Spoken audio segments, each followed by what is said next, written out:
The legend lives on from the Chippewa on down of the big lake they call Gitchagumi. The lake, it is said, never gives up her dead when the skies of November turn gloomy. With a load of iron ore, 26,000 tons more than the Edmund Fitzgerald weighed empty. That good ship and true was a bone to be chewed when the gales of November came early. The ship was the pride of the American side, coming back from some mill in Wisconsin. As the big freighters go, it was bigger than most, with a crew and good captain well seasoned, concluding some terms with a couple of steel firms when they left fully loaded for Cleveland. Then later that night when the ship's bell rang, could it be the north wind they'd been feeling?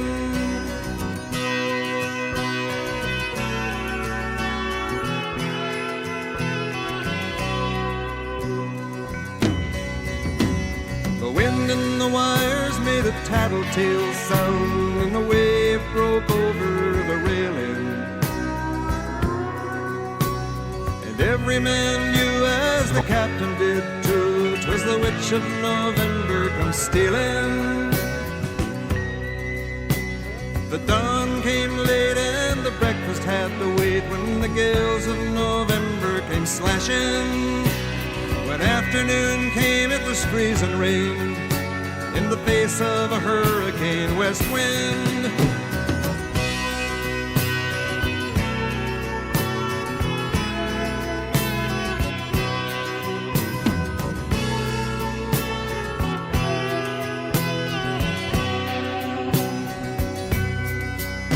When supper time came, the old cook came on deck saying, "Fellas, it's too rough to feed you." At 7 p.m. a main hatchway caved in. He said, "Fellas, it's been good to know ya." The captain wired in, he had water coming in, and the good ship and crew was in peril. And later that night when his lights went out of sight, came the wreck of the Edmund Fitzgerald.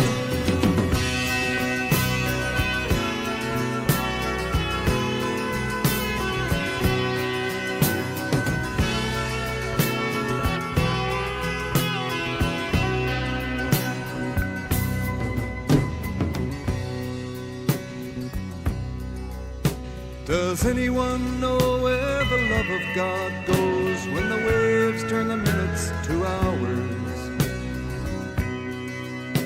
The searchers all say they'd have made Whitefish Bay if they'd put 15 more miles behind her.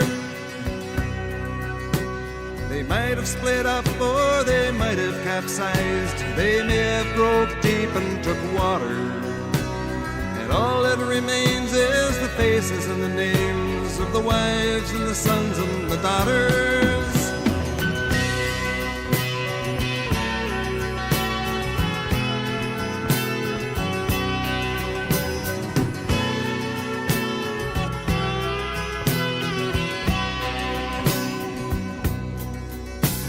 Lake Huron rolls, Superior sings in the rooms of her ice-water mansion.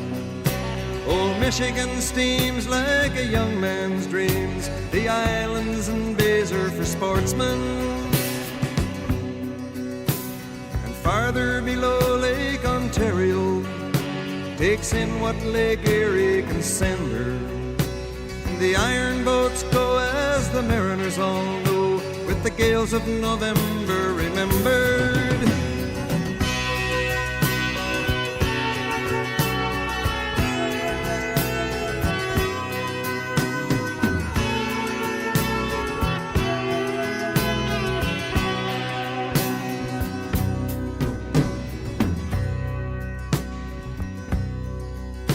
In a musty old hall in Detroit they prayed in the Maritime Sailors' Cathedral. The church bell chimed till it rang 29 times for each man on the Edmund Fitzgerald. The legend lives on from the Chippewa on down of the big lake they call Gitchagumi.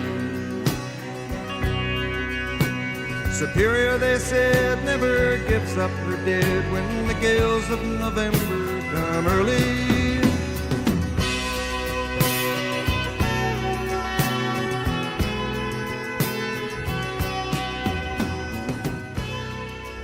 Careful, this could get out of hand real fast.